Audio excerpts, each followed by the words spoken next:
Hi, I'm Dr. Donald Brown, and I'd like to talk to you about breast augmentation.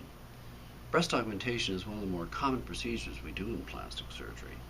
But before I do that, I'd like to define a very important term, and that is ptosis. Ptosis is defined as a situation in which the breast nipple lies below the inframammary crease. The inframammary crease is that line which is formed where the breast meets the chest wall. Now, the reason this is important is that if you augment a ptotic breast, you will end up with a very unesthetic appealing breast. This can be best corrected by a mastopexy or breast lift, which will be the subject of a different video. We can either use a saline implant or a silicone implant, and there are pluses and minuses to both of these that are best discussed with your plastic surgeon. Probably the most important thing to talk about is size of implant.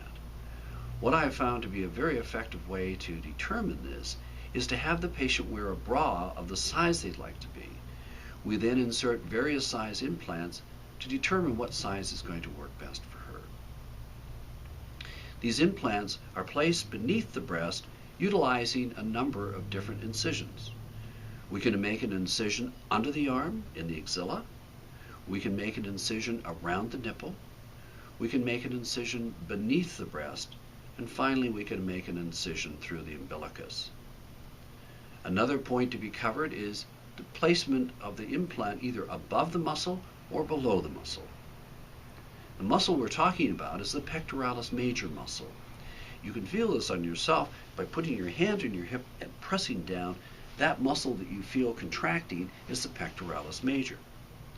If we elect to place the implant above the muscle, we do this usually to try to get more of a lift. In a woman that has very small breasts and we want to use a relatively large implant, we tend to put them under the muscle.